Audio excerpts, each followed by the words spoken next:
everyone, and welcome to another exciting episode of King Me Rev's Hype Podcast. The mouthful, as I like to say. And as always, I am your host with the most, the Rev Dude. And today, I'm wearing green for our guest because, well, generally that's their color, I would say. And let me introduce, as always, ladies and gentlemen, boys and girls, humans of all genders, welcome, Killa Jay 2 belts, baby! Woo!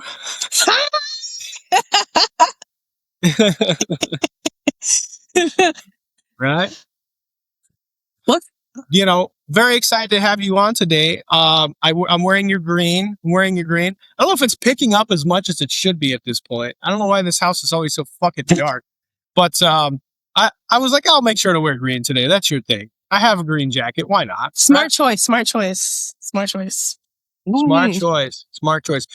You know what? You know what else is a smart choice? Ladies and gentlemen, making sure that on August 8th, you go to Pure Vanguard Wrestling so that you can see Killa Jay retain her title. All right? That's going to be a smart choice, right? Smart choice.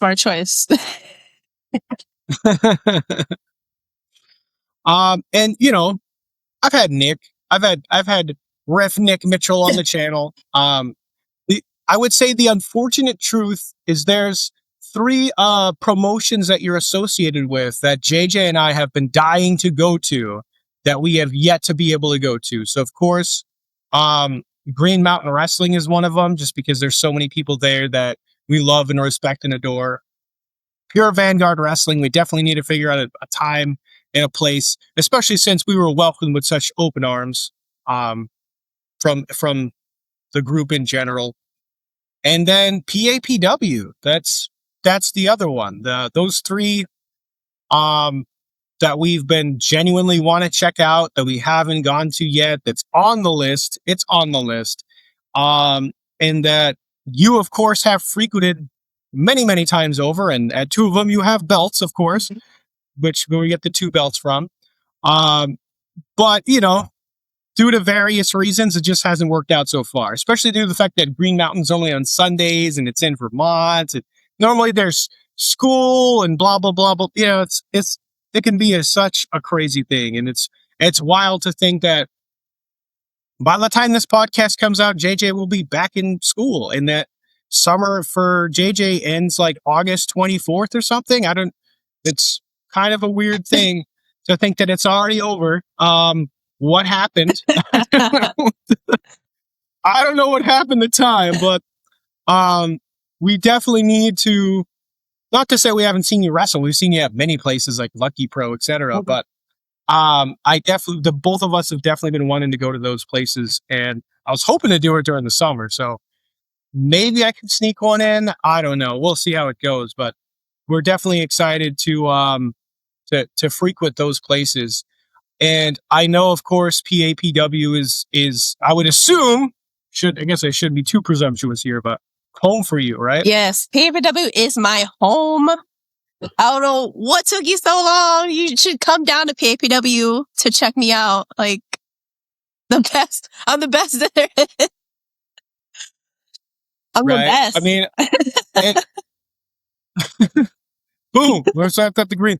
I mean, Paul Roma, Mario Mancini. I mean, I don't know how it worked out, but on TikTok, me and Mario are always like interacting some way or the other. And I feel like, especially when it comes around the alley fights itself,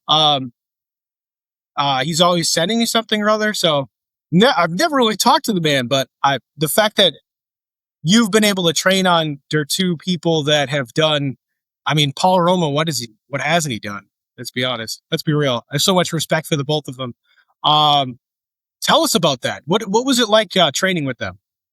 Being trained by them, it's kind of like different because Mario, he's such like a uncle. Like, he's such like a nice uncle. Like, you could go to him for anything. And then there's Paul, you know, he's like kind of like the dad. Like, he's kind of like a dad / coach. Like, he'll tell you what it is, and like, he's not going to sugarcoat anything. But the thing is, he just wants you to like get better. Like he just wants you to succeed as a wrestler, and that's what he's trying to like do. Paul Roma's more of the dad figure. Like, would you consider him like your wrestling dad then? Yeah, I'll consider it like my wrestling dad, you know, kind of shows me like tough love, and like if I like go on the ring and like mess up, they'll just tell me to do it again. You know, I mean, I could think of much worse wrestling dads in the universe, let me tell you, than Paul Roma. Jesus Christ. The accolades alone, I could probably be talking about for 45 minutes. And I'm sure someone still in the comments would be like, you missed one. Like, yeah, I know.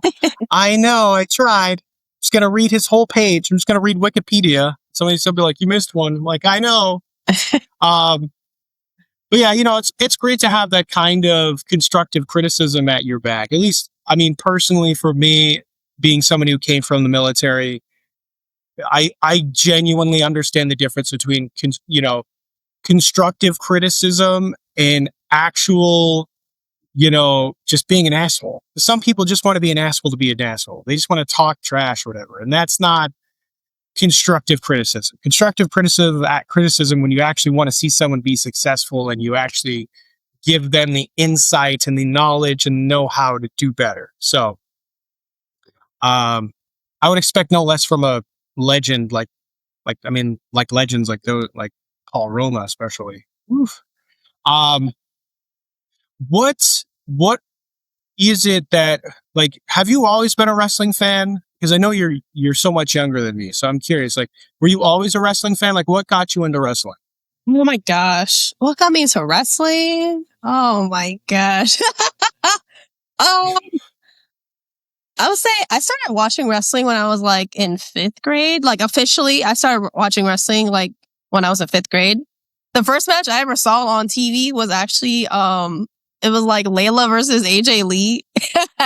It's an old one. So like I just kind of like sparked something there just watching them, and then like fast forward to like Sasha Banks, well, Mercedes Moné, and like looking at Bailey, like them having their match that really like inspired me. You know, I think the takeover match in Brooklyn, I believe the takeover match in Brooklyn really like set it off for me. So I'm just like, okay, I'm about to do this. I'm about to become a wrestler.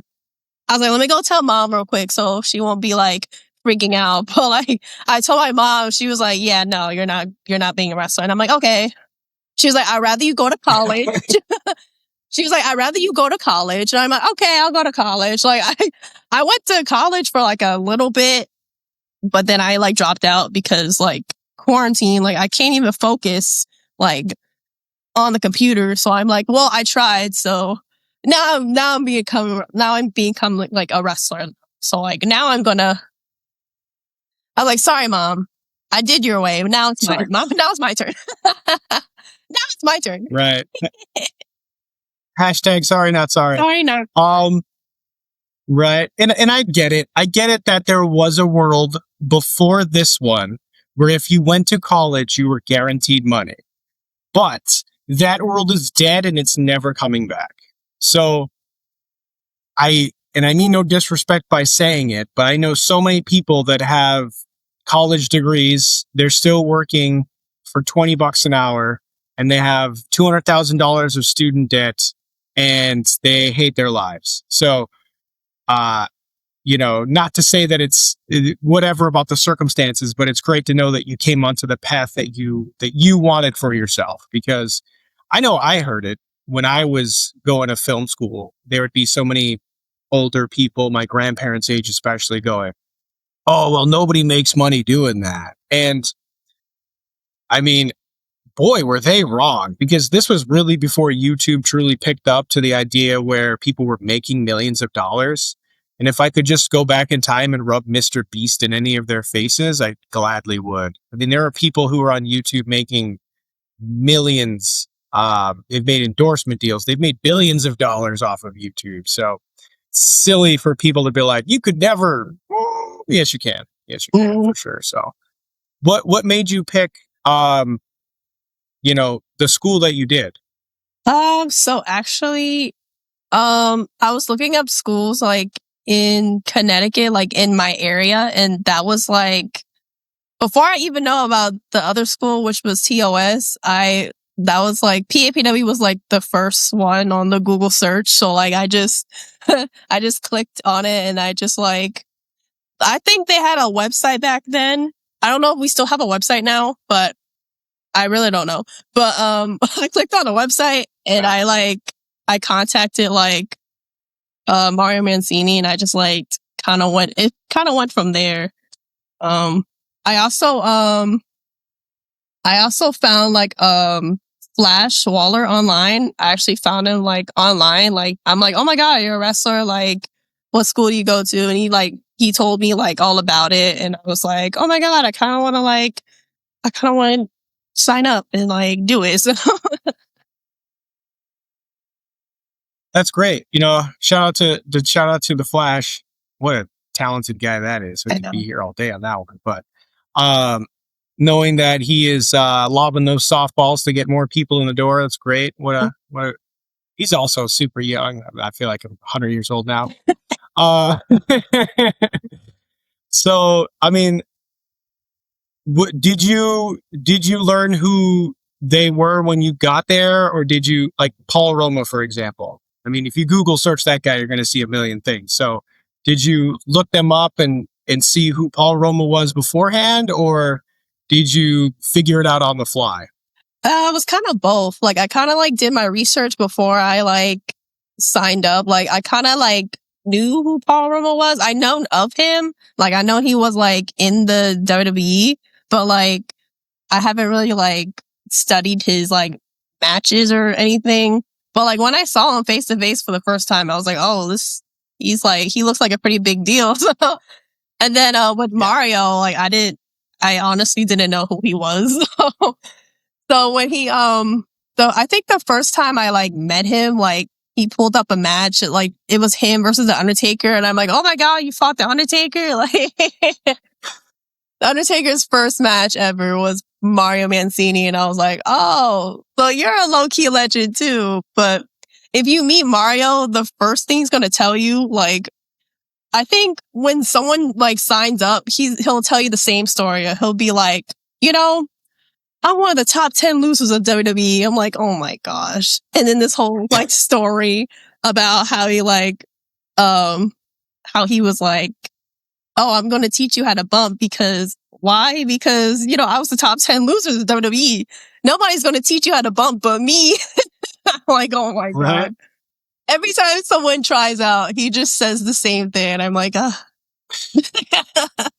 Yeah, I mean, when you got a good hook, you got a good hook. Right. And that kind of really hails back to early Raw.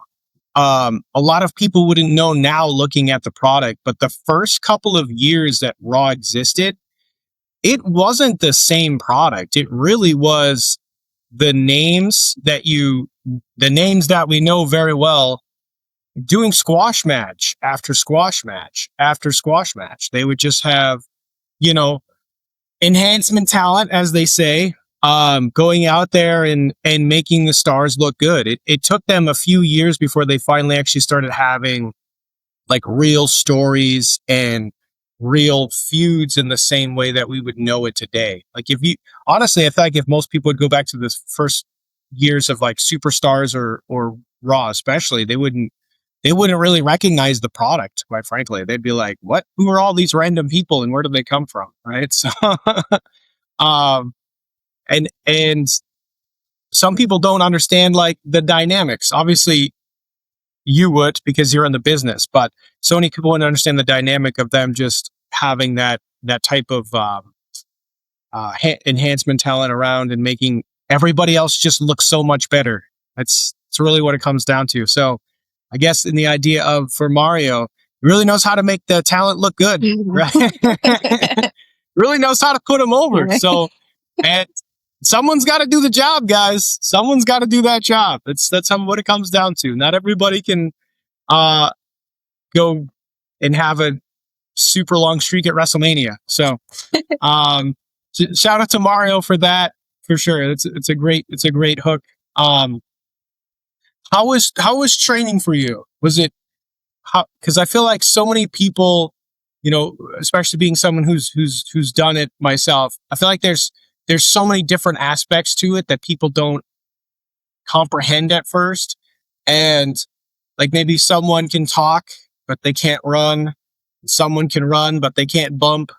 Uh, there are so many different dynamics and aspects to professional wrestling training, let alone professional wrestling in general. Was there anything that you picked up on sooner than the average person? Actually, when I was training, like, it was like my second day. I think Mario told me that like no one can hit the ropes like correctly. So like it's just you're just like running back and forth. You're just like hitting the ropes. So like it was easy for me to like pick it up.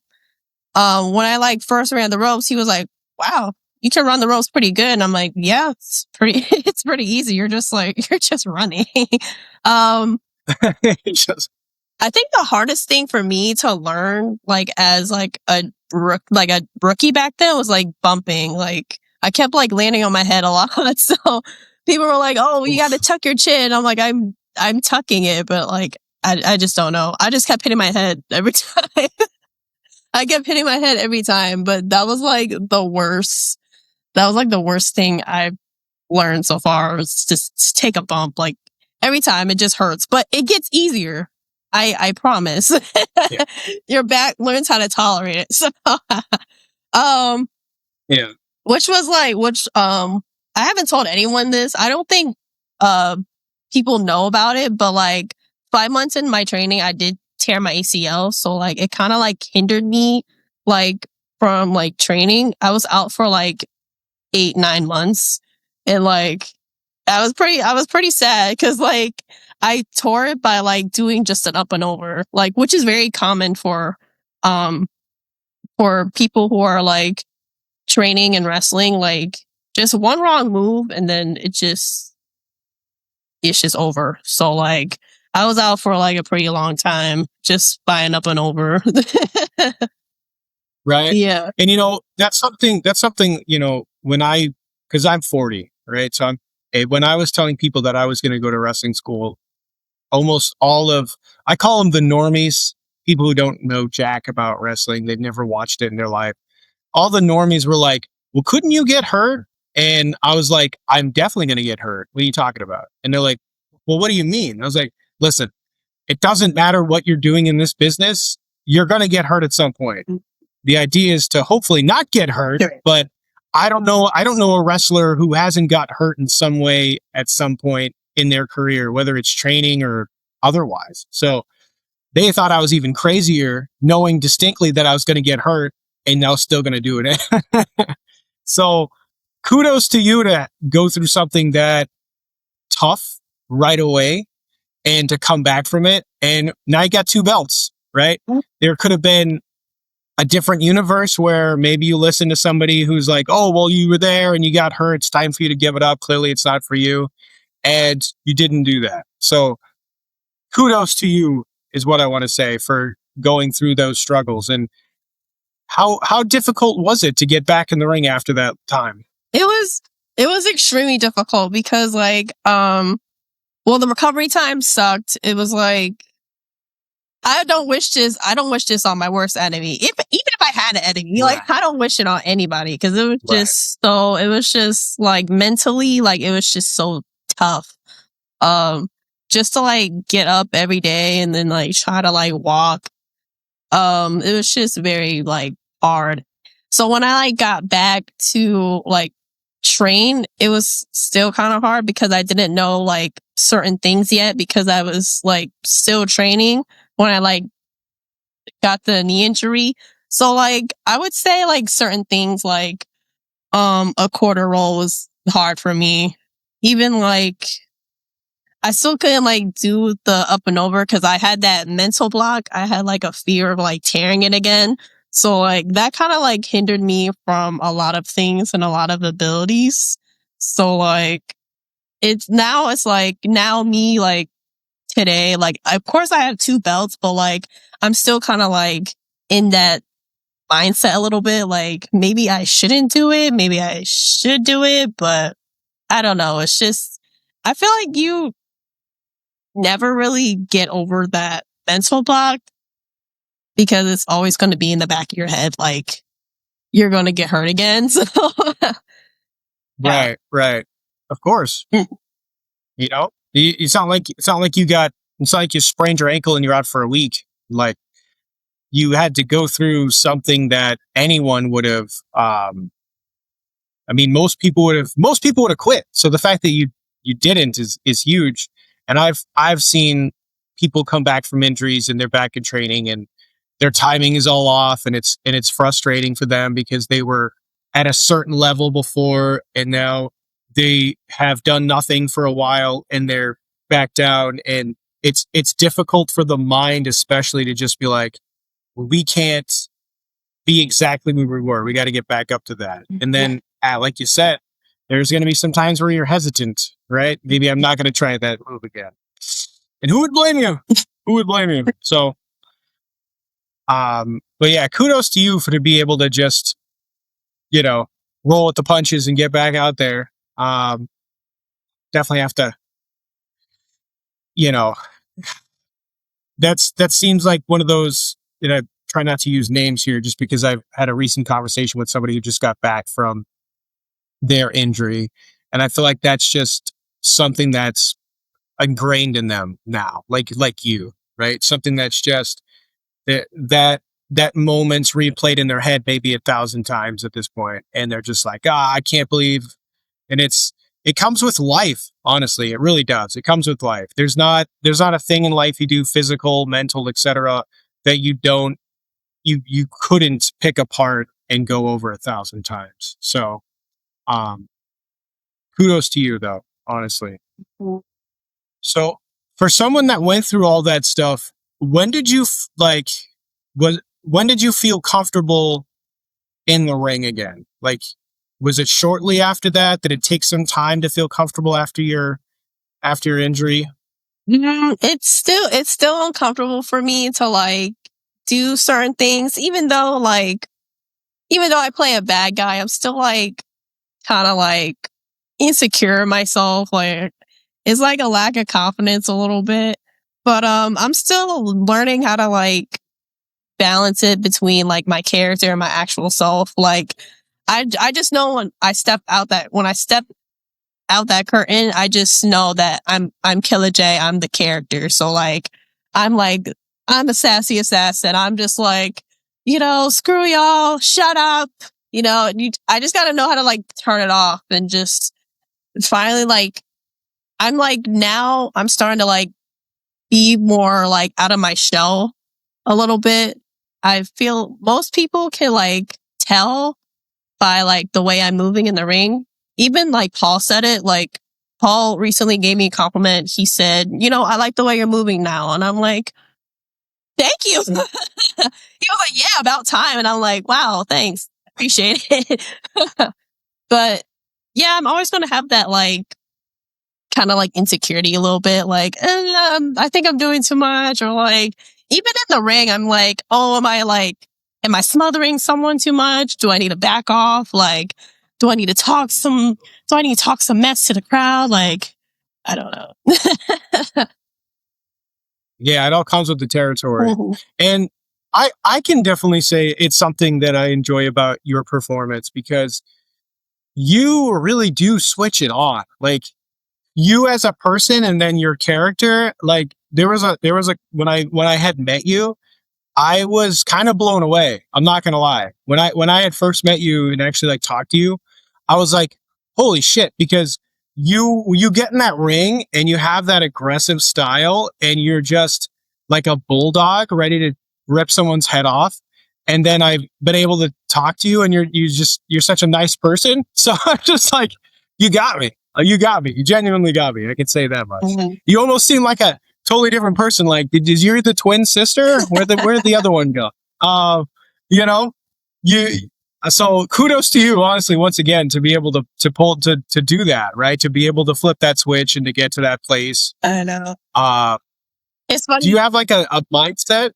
Oh, a mindset? Yeah. I watch a lot of I watch a lot of like Undertaker. I watch a lot of like jazz. So like I kind of like try to mirror off of that when I get in the ring and like it's all about like when I get in the ring, it's like the word killer means I gotta be aggressive. Like I gotta like show everyone like, hey, I'm pretty. I wear green, but like I can also kick your ass. So Yeah. yeah. Yeah. So where does that like energy come from? Was that like something within yourself that you're just letting out, or is it something you had to invent? I would say it's aggression I had to let out.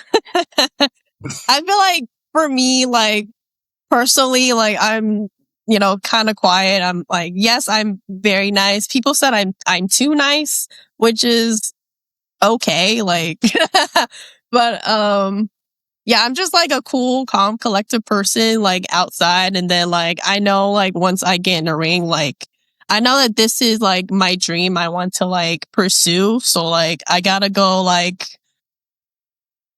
I wanna say balls to the walls. I gotta go. I gotta go no full steam. There you go. That's the right word. I gotta go full steam. There you go. Whenever I'm facing somebody, I just gotta let them know, hey, I love you. Like when we get out the ring, I love you. But like when I get in the ring, you know, Right. It's all over. yeah. So how did you decide to build that kind of heavy impact based style into your game? Like were you watching you said you watched Jazz. I mean, Jazz was a powerhouse for sure for her time. Um Even watching guys like Vader or Yokozuna or anybody like that?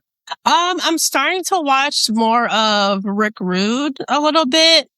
Like the way he moves and like his personality in the ring. Yeah. Yeah. A little bit of like Kevin Nash. I know they're like big guys, but like I like to think of Right. myself as a big guy, even though I'm like not as big. Right. So um yeah, I would say that. Um the woman, I watch women's wrestling like more than like when I do for like studying. Like I want to see like how people are like moving, especially for the women. Like I like to see what catches like the audience attention. Um I just watch a variety of like women's wrestling. And then like when it comes to the guys, I watch certain people I want to like study, like Rick Rude and Kevin Nash and kind of Undertaker. But like when I watch Undertaker, like his psychology is kind of like not making sense, but but it's fun to watch. Like he's the Undertaker. It's fun. It's fun to watch, but Right. I can tell you when he debuted that first couple of years, he scared the shit out of everybody. Mhm. Like low key for the kids, they were in the crowd crying, freaking out, thinking they were gonna get like murked. Like it was crazy. The presentation alone really worked. That whole somber zombie was just great. So I could certainly think of worse people to emulate. I do find the Rick Rude surprising though, because obviously he was a strong SOB, but he was more of that whole innuendo style, Mm. right? So is that like something you're bringing into your character?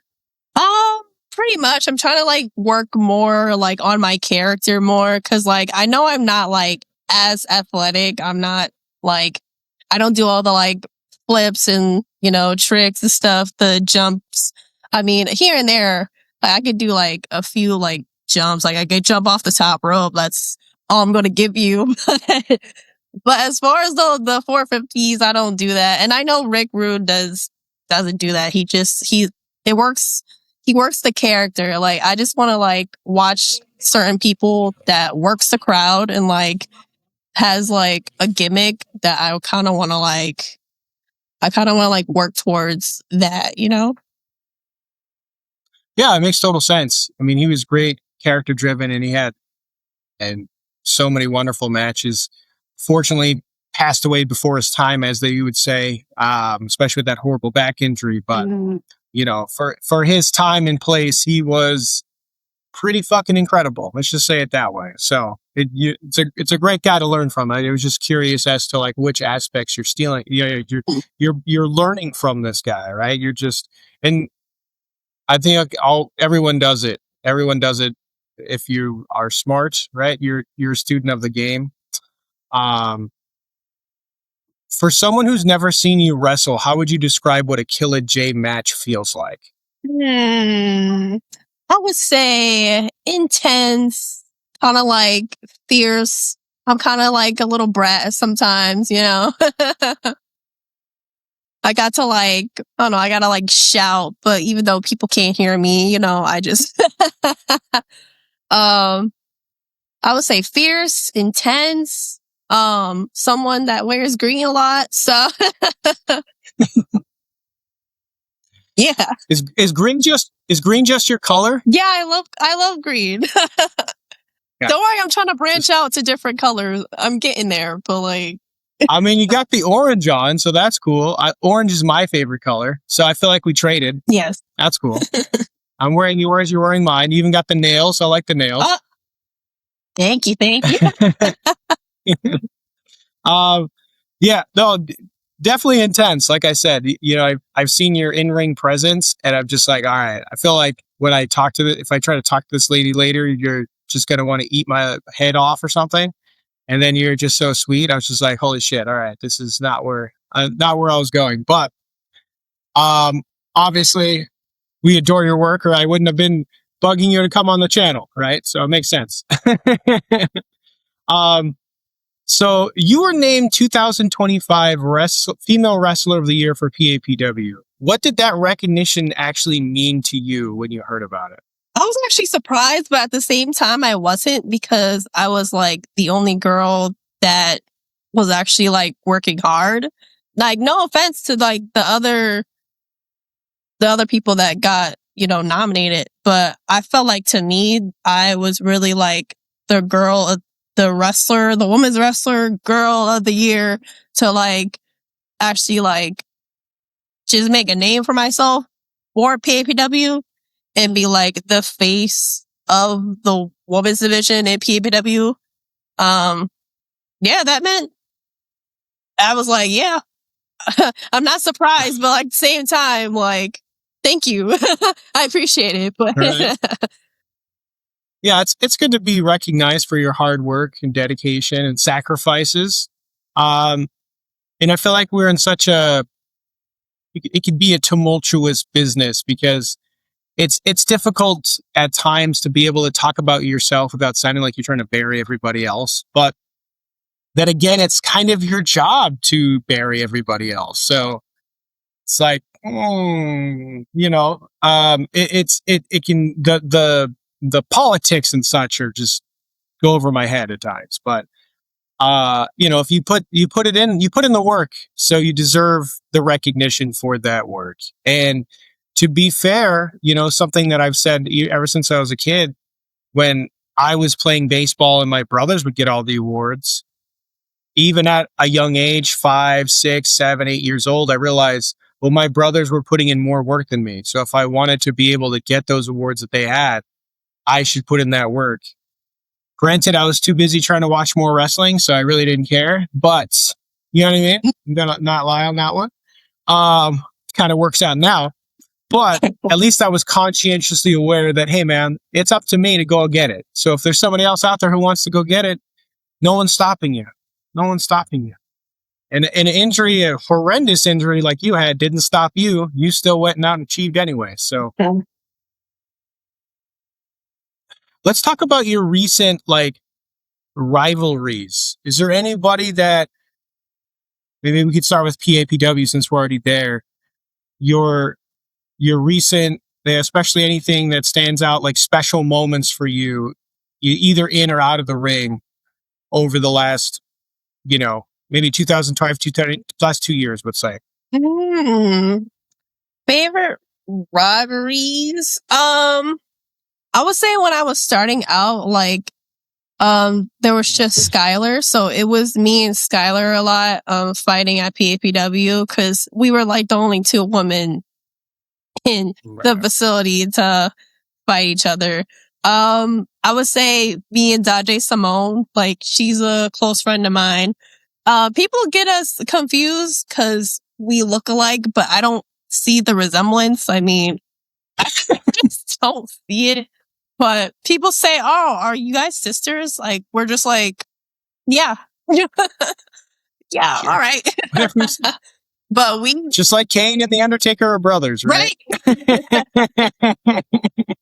So me and Dajay, we fought like gazillion times. I don't know, like, but I know, her training with me, I know it was not easy because I was still like, I was still trying to figure like stuff out, like move wise and then psychology wise. I know it was not easy, for her, and it was kind of like not easy for me. But like every time we got in the ring together, it was just like, oh yeah, we're gonna hit each other. We're gonna hit each other hard. But I was mostly getting beat up by her. So, and then I turned heel. Then I beat up on her too. So there you go. I would say probably Skylar, Dajay. I fought Selena Hikate a lot. She's like kind of like my wrestling wife. So I fought her a lot too. And it's always fun like getting in the ring with her because we're always bouncing off ideas on like what we want to do. And yeah, it's always fun wrestling her. And Isana, even though I'm fighting her on alley fights, she's my enemy, but she's really my wifey. So it's always fun with her too. Like I feel like we're now getting like comfortable with each other. So every time we have a match together, we're just like, okay, what do you want to do? I'm like, I don't know. What do you want to do?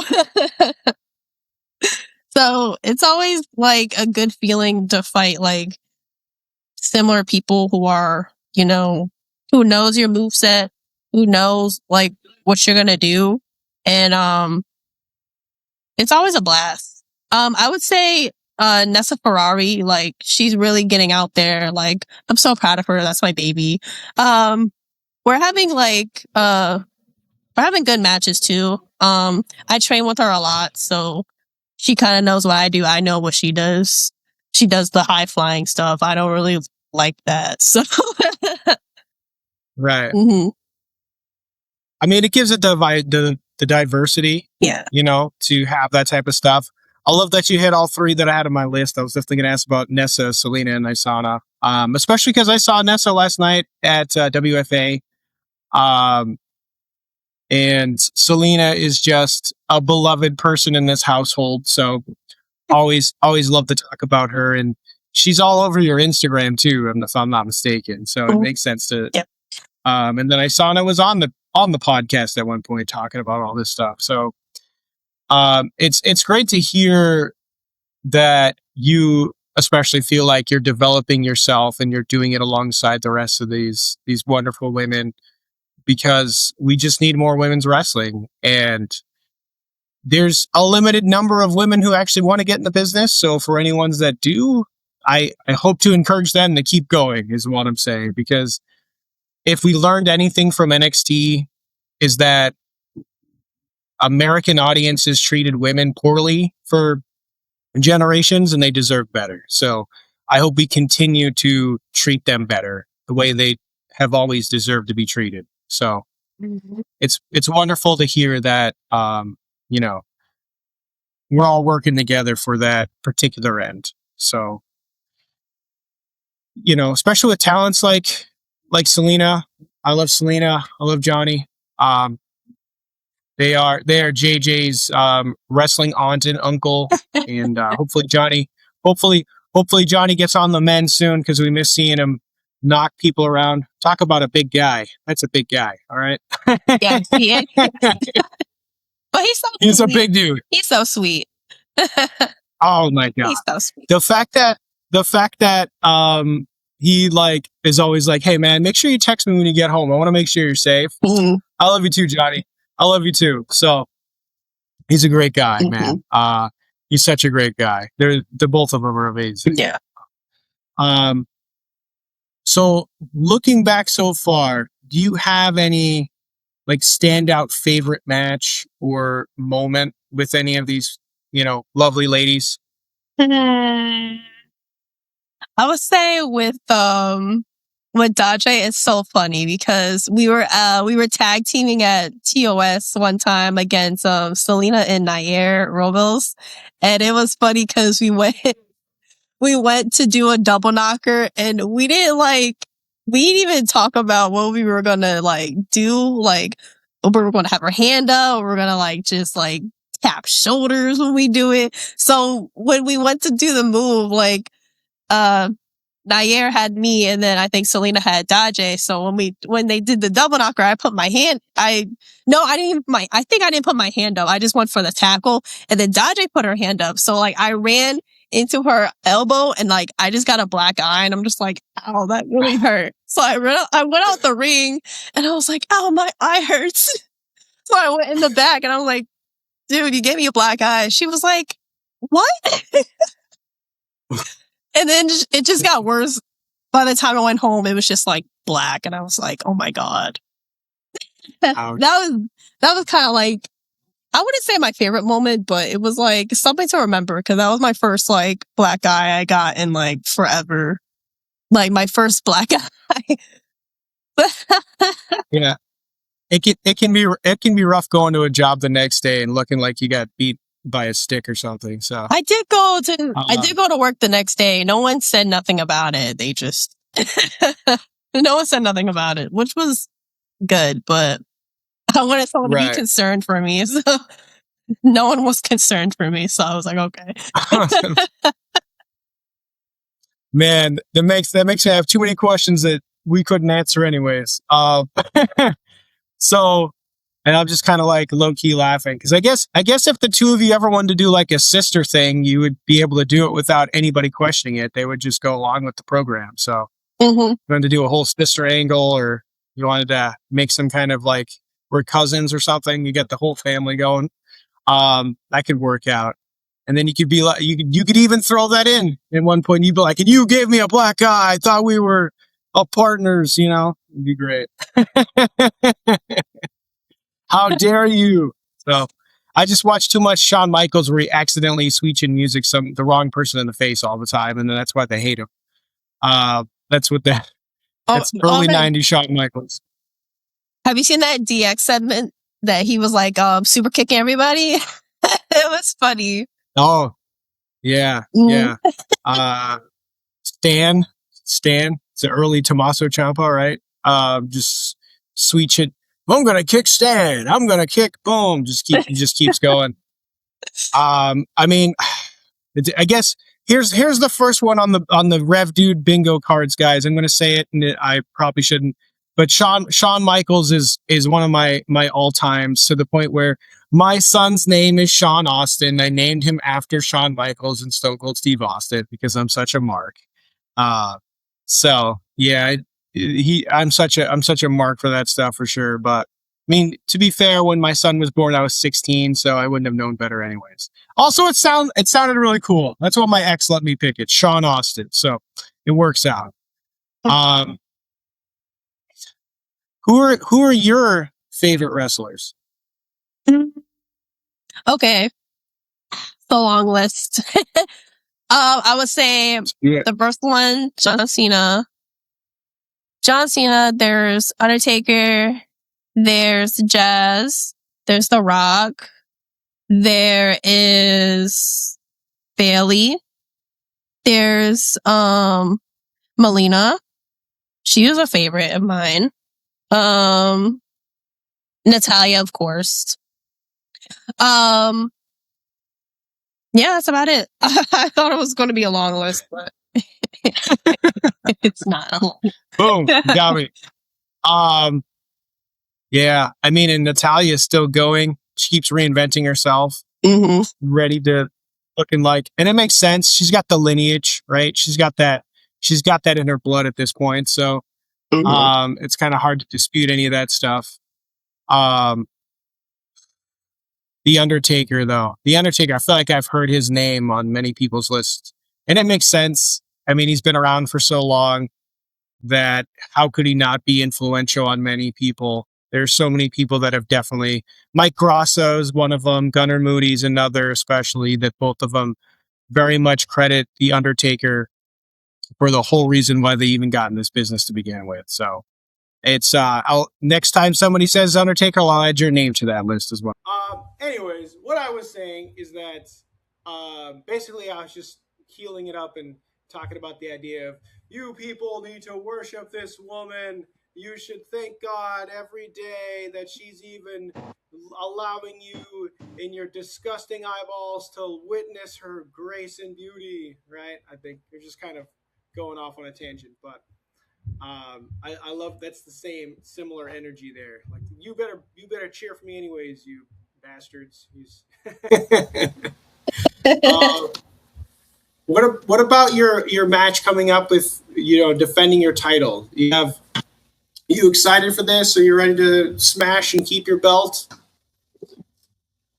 Yes, actually. Oh my gosh. So Friday I'm fighting Isana for the PPW Women's Championship.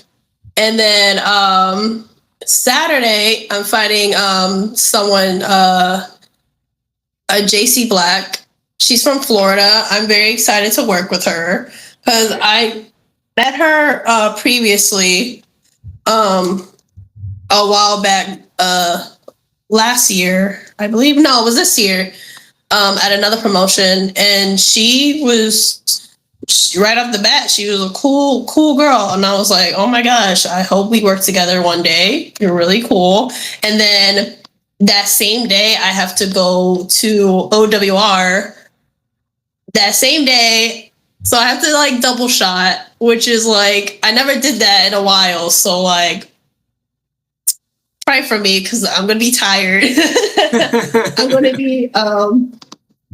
be in I think elimination 4-way for the women's championship. So yeah, it's going to be busy. It's going to be busy next week. Yeah, even JJ and I have had to double shot some shows a few times, and it makes it, like, mentally speaking, it's just people like, oh well, blah blah blah. Like, listen, dude, it's not easy. All right, it's not easy. Just realize that yes, we love it, and yes, it's fun, and yes, et cetera, but it makes for a long ass day. All right, just makes it for a very long ass day. So I hope that it's not too tough on you. And I feel like JC Black, maybe I saw her at Supernova Wrestling at one point. Supernova, I think that's what it was. Yeah. Yeah, we worked together at Supernova. Right. Yeah. JJ and I were there for their, like, I can't remember the name of the show. They have like their opening season because they take that, like, the winter off. And I feel like there was like 30 different matches on that show. It was absolutely insane. After a while, I was just like, we should have got a checklist or something when we walked in the door. How many more matches do we have? Not to say we're complaining about it, but after a while, just like, holy shit, are we like, do we have to move in now? Or are we going to sleep here? What's going on? It's because some matches were pre-taped. Yeah. They were doing their Wednesday night show and their Friday night show and then their big show, and it was just like, wow, this is talk about getting your money's worth. All right, guys, let me just put it that way. When you're buying one of those tickets, you're getting your money's worth because you're seeing like two shows rolled into one, is what I'm really saying. It was incredible. I couldn't believe it. So those guys, I am kind of curious.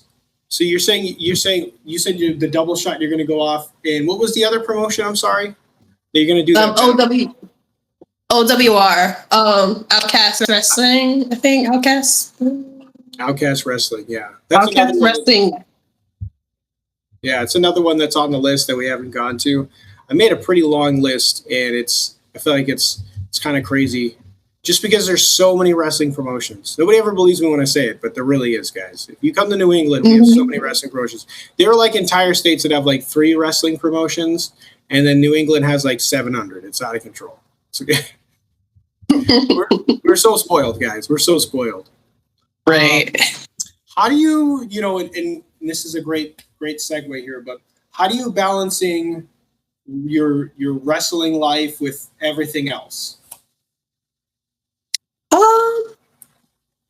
I feel like it's starting to get better. I would say like work. I do have off every weekend, so it's easier for me to like if I have a show, I could just go there without like working first and then like going after, you know what I'm trying to say? I know next week, I work, no, I lied. I work every other weekend. I work every other weekend, but like mostly I'm off like every weekend, if you know what I'm saying. Yeah, I mean, that's when the shows happen, so you got to be there for those. Makes sense. Just because there's so many things, it's so diverse. Did you get any advice on balancing that type of life? Nope. I just kind of like just went for it. Yeah, I didn't really ask for advice because like I know it's just, when it comes to wrestling, you got to make a lot of sacrifices. So like it's just sacrificing and then like just going with the flow at the same time. So yeah, it's just, it never gets easier. It never gets like hard. It's just like, just in the middle. It's the never-ending story, right? I know. I mean, there's definitely been people who've come on this channel have talked about sacrifices, and it is certainly something that a lot of people don't even think about when it comes to really anything. But if you want to do anything in the world, you have to be able to sacrifice for it. And I know I've gotten some flack for it, missing birthdays and holidays and etc. I mean, last year for Thanksgiving and Christmas, I was at the Open. So a lot of people were thinking like, why, it's Thanksgiving, it's Christmas, what are you doing? And I'm like, well, I'm going to do the, guest ring announcing at the Open tonight. You can watch me on TV. So doesn't always go over very well with the family. So it can be rough. Do you feel like wrestling has changed you as a person? I would say so. Yeah, it changed me as a person outside the ring because now I'm very like, I feel like I'm pretty like mellow now. Like I had a lot of like aggression, like going towards like, I don't know, going towards like matches and stuff, and now I'm like pretty like mellow as a person, and also like I never stop like learning how to like do stuff like outside the ring. Like I feel like my brain is like, now it's like a sponge. Like now I'm starting to grasp what people are like when they're talking to me. Now I'm starting to like understand like people's like emotions better, if you know what I'm saying. And I feel like confidence, like I feel like now I'm starting to like get a little more confidence. I'm starting to like get more comfortable, be on my shell just a little bit. But yeah. I feel pretty mellow at sometimes, and I feel pretty like confident too. So I feel like it's a good feeling. Mm-hmm. Yeah, absolutely.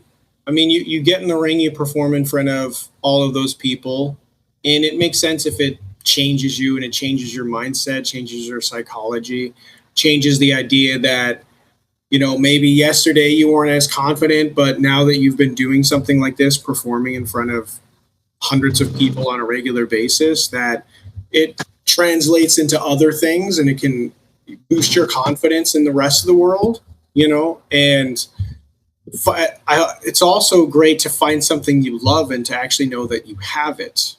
You know, you've had wrestling, you had love for wrestling forever, and now you're a wrestler. You're not just any wrestler. I mean, you got the 2 belts, right? So it makes sense of that, translates and builds you up more because you're truly a part of the scene.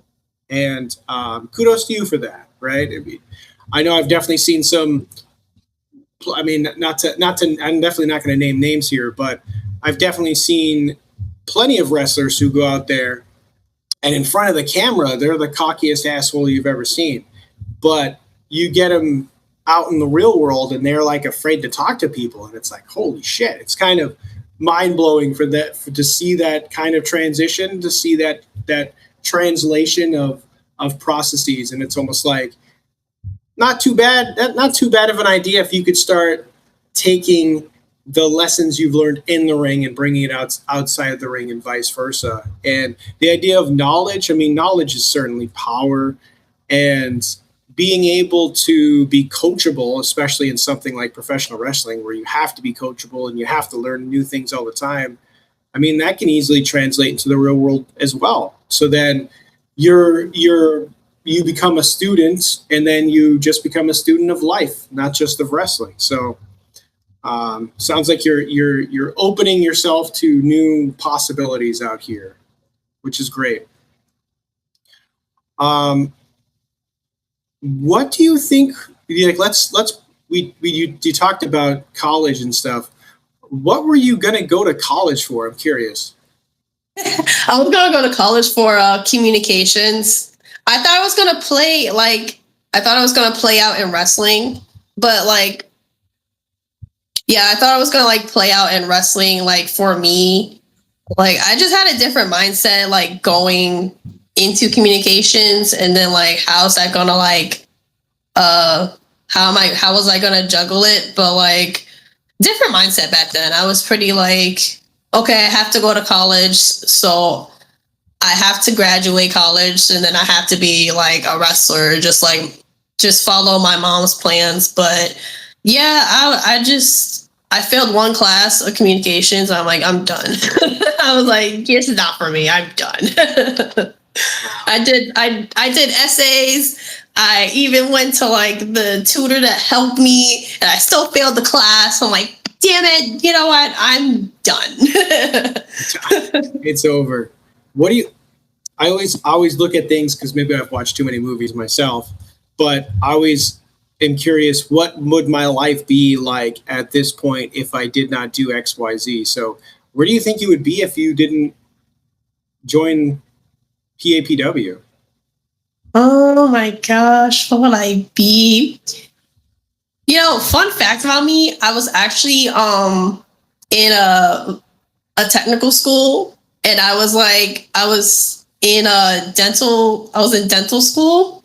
Like, you know, they have, I don't know what it's called, but it was like a dental program, and I was like gonna be like a dentist. But I also had in the back of my mind I wanted to be a wrestler. But Britt Baker she beat me to it, so she beat me to it. But yeah, if it wasn't for wrestling, I would be like a dental hygienist. Like I'll be like Britt Baker Jr. Britt Baker Jr. I mean, that's not a horrible thing to be, right? Yeah. I actually got to thank her for I made a video about her last year, and she like reposted it and everything, and it blew up. So I got to thank the DMD. I got to thank the DMD for that one. That was pretty. Thanks for the assist. But yeah, I don't know if the Killa Jay would translate to dental work. If I went into a dentist and their name was Killa Jay, I'd be like, well, I'm getting the fuck out of here now. Why are people dying when you're just supposed to clean my teeth? I don't understand. I'm out of here, bro. That would be wild. Isaac Yankum DDS. That sounds closer to Isaac Yankum, to be fair. Shout out Glenn Jacobs. We've talked about him 2 different characters so far. Um, was for you, and I'm curious because I know exactly when this happened for me, and some people get it, some people don't get it necessarily. But was there a time, whether in training or when you started wrestling, or have you felt this yet, where you knew that the wrestling ring was your home? I knew it was. I knew it was my home when I finally won that PAPW Women's Championship. It took a while. It took trials and tribulations to even get that. Even for them to put the belt on me, like I felt like, okay, I'm at home now. Like this is like my domain now. Not really, but it's. I don't pay the bills there, but like it's mine now. You could do the Undertaker bit. This is my yard. Yes, it's my yard. But Uncle Mario's paying the rent, so we're good. But this is my yard, all right? Uncle Mario, you didn't turn the lights back on. Let's go. You know, you're so young. I know I keep saying that. I don't know why I keep making myself sound even older. So you have so much of a long career ahead of yourself. Do you have anything for the rest of 2026 that you're aiming to do? Yes, I want to get to.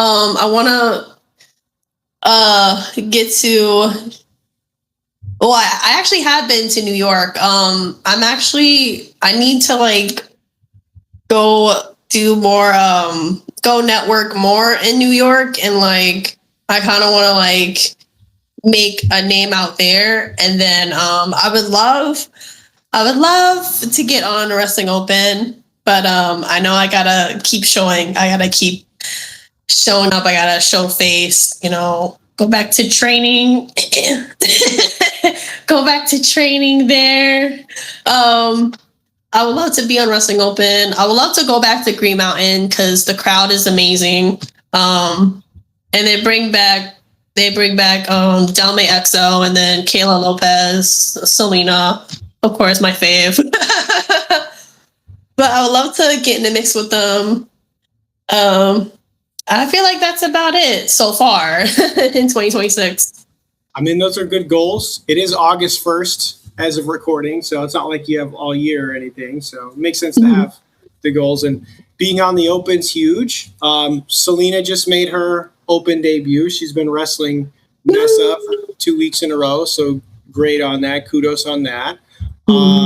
Shout out to Kayla. Hi, Kayla. Once again, JJ's ever-growing super family. That is one of JJ's wrestling aunties. So JJ just made a whole thing about the idea of, because it would have been, my video would have dropped, I believe, yesterday from APW, where it was Kayla versus Selena. So JJ made it Diet Coke versus Coke Zero, auntie versus auntie, you know. Like, your family won't stop fighting each other. That's what they do. It's fine. They're getting paid. It's fine. I love Diet Coke. I love Diet Coke. I drink it whenever I'm sad. Drink whenever you're sad. Man, I'm gonna have to start bringing like a case of that stuff to shows now. Poor Miguel. He's like, yeah, I'll drink Diet Coke, but that's just because it's so much in the house, you know. Makes sense. It makes sense. Your wife buys it all the time. You're just like, whatever. I'm going with the flow. Good guy. So, I mean, and then the Open, if anybody looks at my channels, you'll see pictures of me in the ring for the guest spots on that stuff. I've been able to do it 4 times, which is wonderful and stupendous and amazing. And, you know, shout out to BioPro and all my buddies over there, because there's plenty of them who'll be here all day. But I mean, it's genuinely, I mean, we're talking about it here. It's Saturday, right? We have SummerSlam, and we got people like Ox Adams and Bobby Casal, who are at their WWE tryouts right now. And hopefully they're fucking smashing it, because Those guys are awesome. I totally love them. In fact, the last match I did at the Open was for Bobby when he faced TK Orion. So if anybody understands professional wrestling, they know that the scouts are paying attention to the Open. So it makes sense to be there. It makes sense to get on that stuff. There's been some, I mean, look at the Buster and the Brain. They're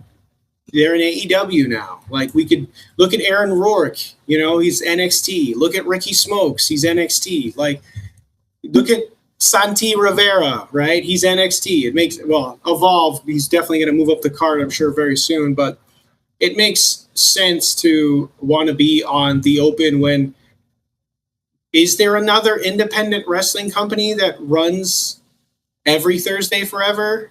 Not that I'm aware of. And they do Mondays as well, as long as it's not snowing and legally speaking, they have to shut down for legal purposes. But the idea of being with any of those guys, and their Monday shows are insane. They have like everyone from TNA or AEW popping up there all the time. So it makes sense if you want to be seen by, I don't know, anyone ever. So kudos to you. Hopefully, maybe we could see you wrestle Selena on at the Open one of these days.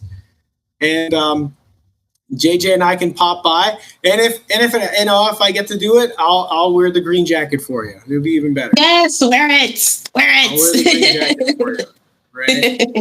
I always tell people, I'm like, listen, if you want to like ham it up, like you want to yell at me or something, go right ahead. I said that to the boss too, Tim.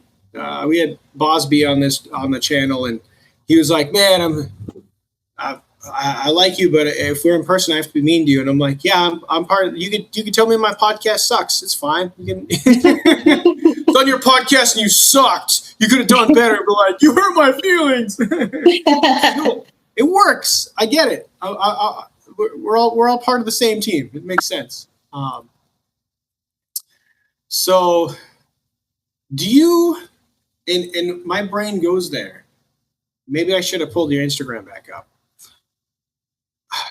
Do you start like, because there's so many different ways of getting out there, and my brain goes back to Holiday and what he's always talking about at Ben Bishop. Do you think that you might be working on, because you're talking about working on this character development, do you think you're going to start putting that out there in the world more, like on TikTok, Instagram, et cetera, on social media? Yes. Actually, now that you said that, like, I need to, I got a TikTok recently. Well, not recently, but I got a TikTok a few months ago, and I'm starting to post like more on there, like, well, not frequently, but like, because I forget I have TikTok. So I'm trying to like start like posting recently, like more frequently on TikTok. And then I need to get a Twitter, because I just need to, because most of the wrestling people I know, they have Twitter. So right. And the open when they post about you, they always post on Twitter first. So little inside information there. It's always cool seeing my name pop up on Twitter being on the Open. So it's definitely and I don't know, and this is a question that's come up with me recently, so I'm going to ask you since it's in my head right now. Do you ever get a chance to like stop and smell the roses a little bit? Do you ever get a chance to like take a step back and breathe in this atmosphere that you're in when it comes to wrestling?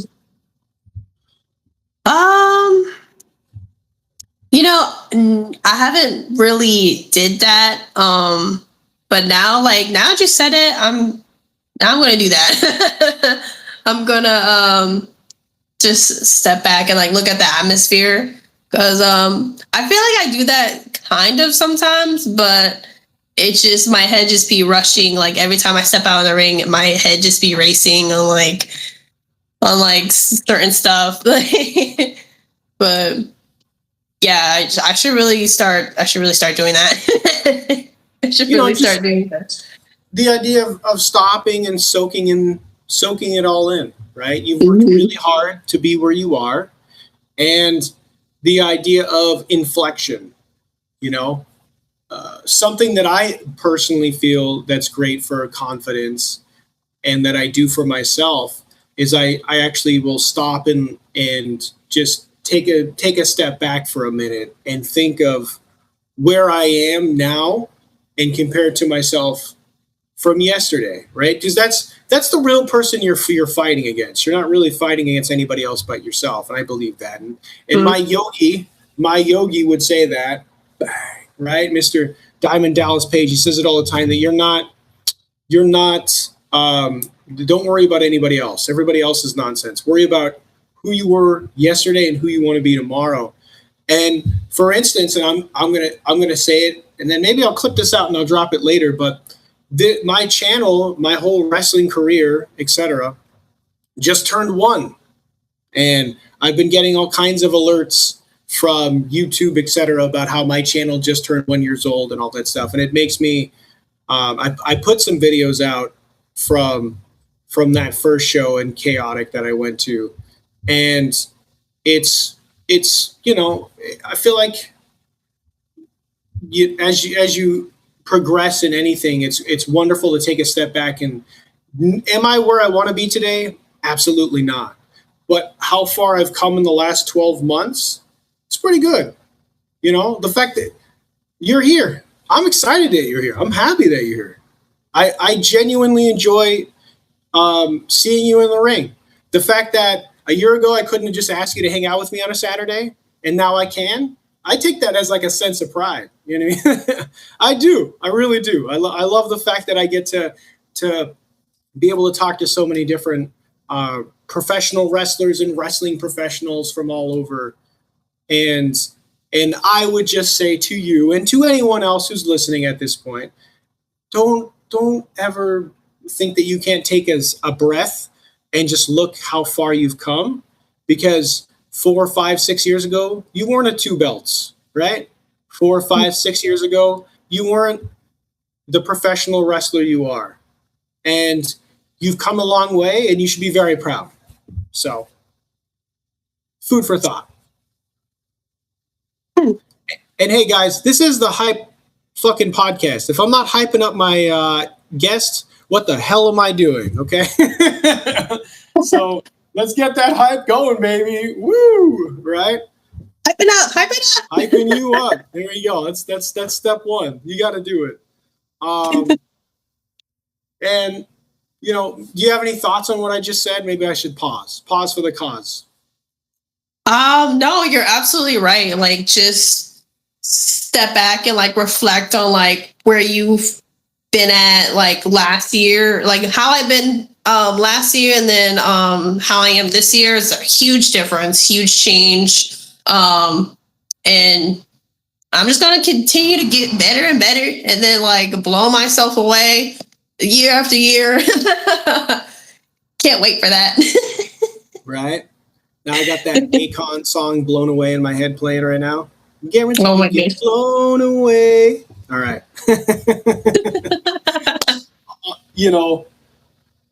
Once again, it's great to talk to you. It's wonderful, and I'm super happy that you came on today. And I just have a few more questions for you before. And normally I know what time we've been running, and I'm totally lost. I don't even know.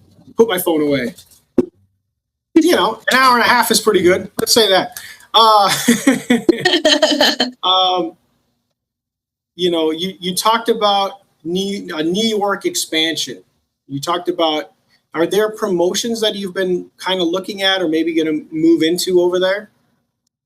Yeah, I've been looking at Focus Pro. I really I talked to the promoter there, and I actually know a few people who help with Focus Pro. So I've been looking at Focus Pro. I really want to get on Remarkable Wrestling.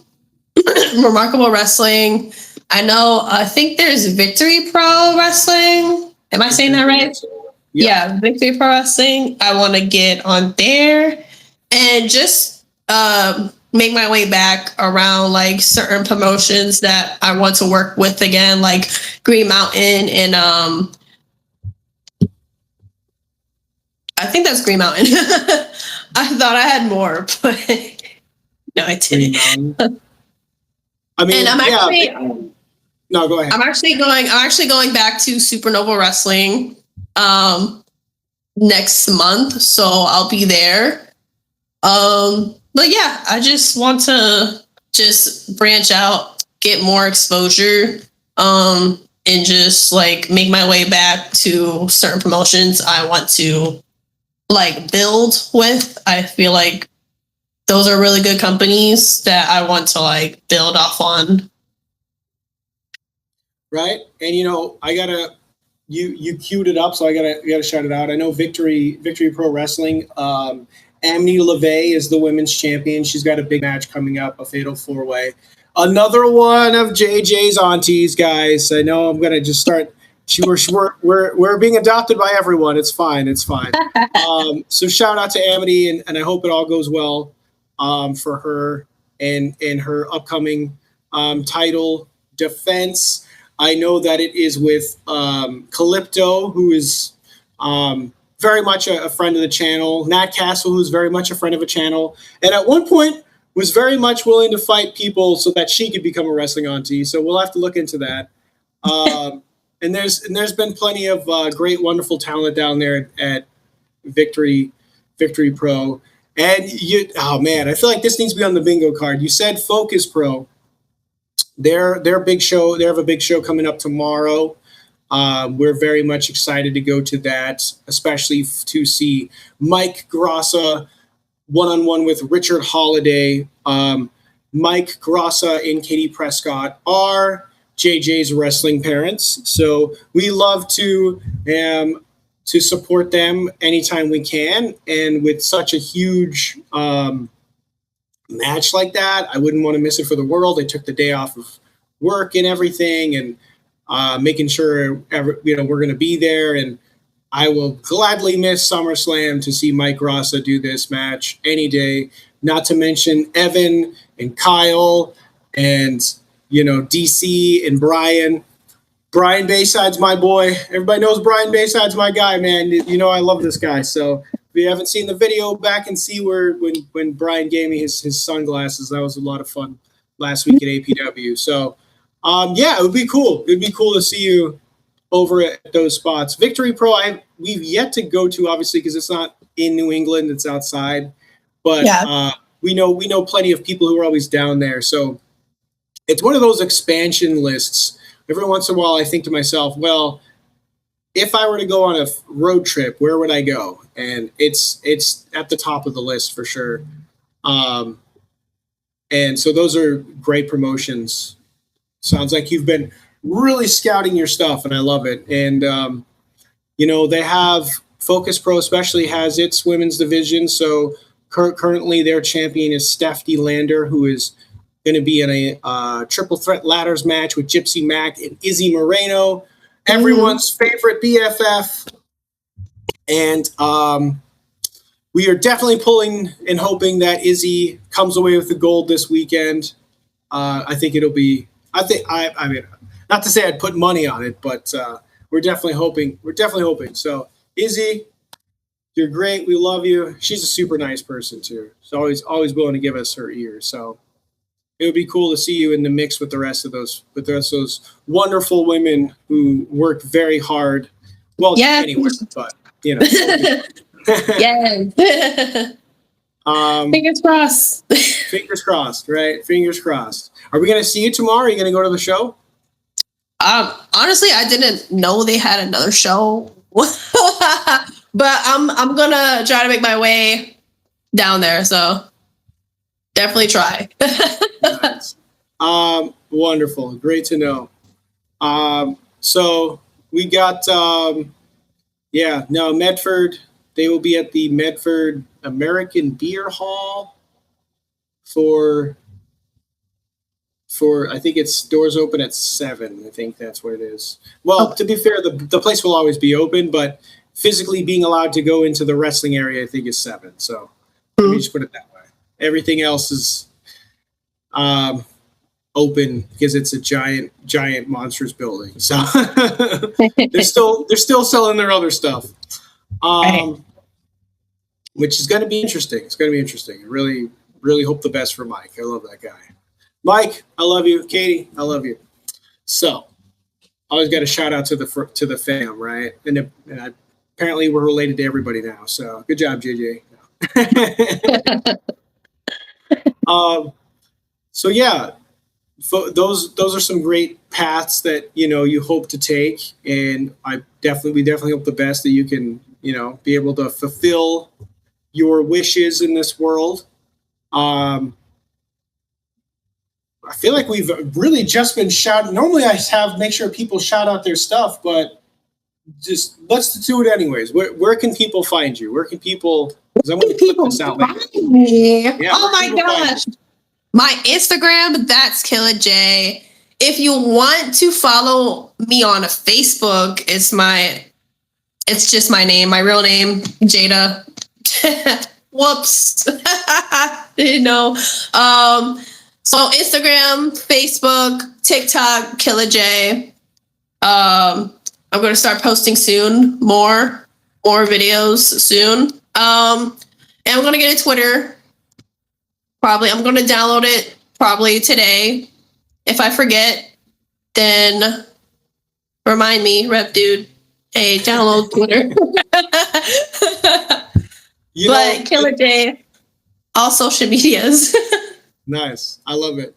It's funny, and you queued up two things. Number one, JJ was saying that you have another Instagram, and then she was like, Jay follows me, but not you. And she was kind of low key rubbing into my face. And I was like, all right, I see how it is. All right, whatever. I did make another Instagram. It's going to be like a little personal Instagram. But if you want to follow me on that, go ahead. There you go. And then that's honestly something that I have been thinking, as I like to say, my personal goat and savior is one Rich Palladino, who is to me is the greatest ring announcer of all time. And he's told me on several occasions when it comes down to it, you as an individual, you always need to be an added value to any promotion you go to. It doesn't matter what you feel like is your primary goal. If you can bring more value to the promotion, they'll always bring you back. And I take that with a sense of pride because something like social media, right?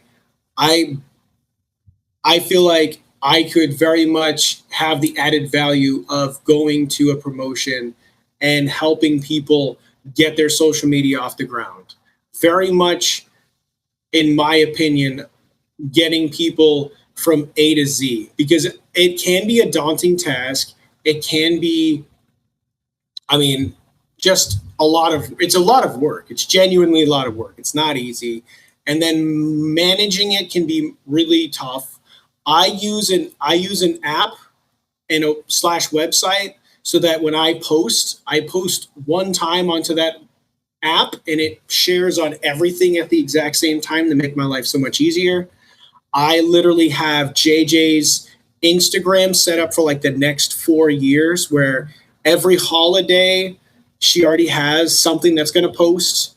Every milestone, etc. We already have things already done. So JJ doesn't have to worry about making a post for Thanksgiving or Christmas for like the next 4 years. You know what I mean? And I feel like that's something, as the nerd that I am, I can be passing that knowledge, because realistically speaking, that's not just professional wrestling in general. That's life, ladies and gentlemen. In life, you are born without the ability to walk or talk or go to the bathroom or eat without another human being helping you. So if you can get over those very 4 major things, everything else isn't that fucking serious, okay? It's not that fucking serious, guys. We'll sort it out, okay? So me as a person listening to my own personal goat and savior, Rich Palladino, because he's a fucking genius and that's why he's a Hall of Famer,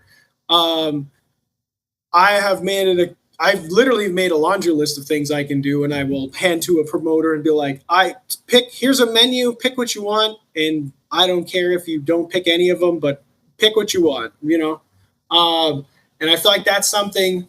So I'll make sure to probably text you or whatever later on Instagram and just be like, "Hey, did you make that Twitter? Come on, I believe in you. I believe in you. You can do it. This can be when these drop. These could be some of your first videos and me tagging you in them. It's gonna be great. You know what I mean? Yeah. And honestly, I've actually one thing I recently did is I redid my entire channel. I used to do 3-minute videos because that's what Instagram likes. Instagram likes under 3 minutes. But I redid my channel to, instead of one 3-minute video, I do 2 1-minute videos because Twitter likes 60-second, pretty much around 60 seconds. Doesn't really like anything over 1:20. So I redid my whole channel to make sure I can always post on Twitter as well, because visibility is visibility, and you don't know. You could be missing out on something just because you're not using a platform, and that seems silly. So just my, rant and rave like a lunatic, but I guess it's fine because it's my own show, so I guess I can do that. I don't know. My name's on the poster. All right, leave me alone.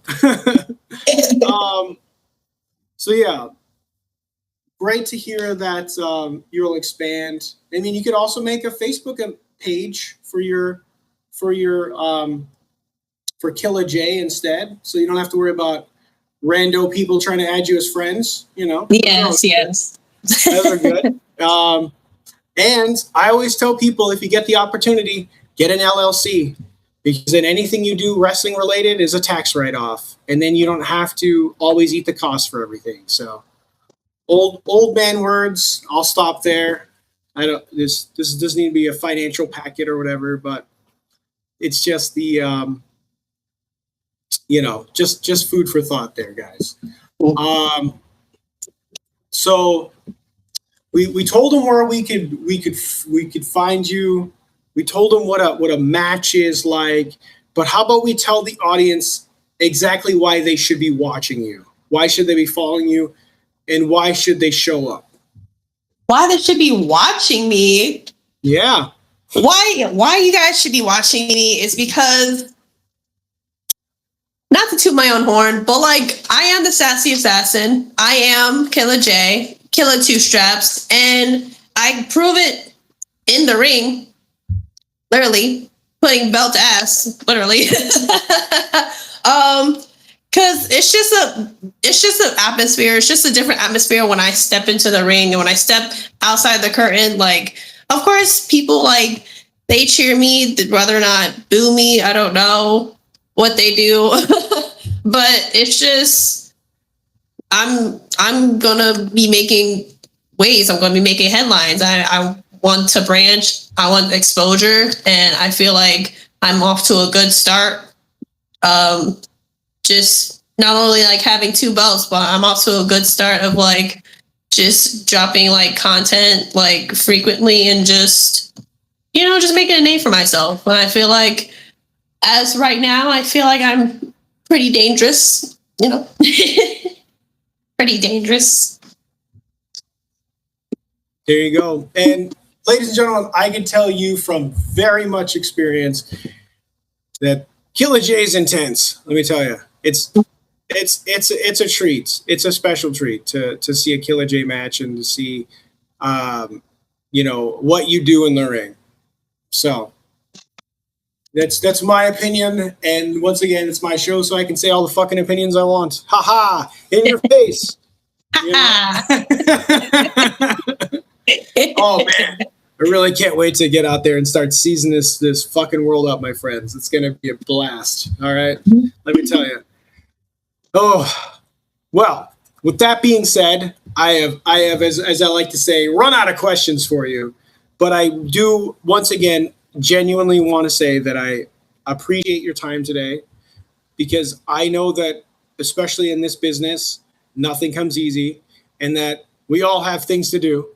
Right. So anytime someone's on my show, I make sure to appreciate them and, and make sure that they know that at least one person is watching and loving what they do, and that at least one person will be there to hype them up as best as they can. So Yeah. Hype me up. Just get the microphone. Ladies and gentlemen, boys and girls, humans of all genders, the following contest is scheduled for one fall. And I'm not even going to introduce the first person because they're going to lose really quickly anyways. So we're going to skip right over that and say, and in this corner, your Pure Vanguard Women's Champion, the Sassy Assassin. That's Killa Jay. Boom. There you go. Hopefully that sounded okay on this microphone. I don't know. Never. That sounds really good. Before. That sounds good. At the end, I was just like, did that work? I don't know. Maybe I should pick this up. What if it unplugged? Then I look like an idiot. Say a lot. Oh well. That's what they invented editing. Ha ha ha. For all you know, I did mess it up and I just tricked you and we just edited that all out and we just pretended. So you don't know. We could have got you. We zinged you. Yeah. But yeah, thank you so much for being here today. I appreciate your time. I'm loving the orange. For sure. Yeah. For anybody else, I genuinely cannot remember who the next person is coming on. I know I talked to Leroy Robinson, and there's a couple of more fun people that are hopefully coming on the podcast, and a few more surprises I got up my sleeve. And just so everyone's aware, sometimes I like to do my bonus podcast where I bring on non-wrestling people, and those drop on Wednesdays instead of the usual Saturdays. I will be having on someone who's actually a lifelong friend of mine. This is going to be very interesting because normally when I talk to somebody on a podcast, it's somebody I've known for maybe a year or two. So to have somebody on that I've known for 30 years, I think is going to be interesting. And I believe my friend Summer is up to some really fun stuff.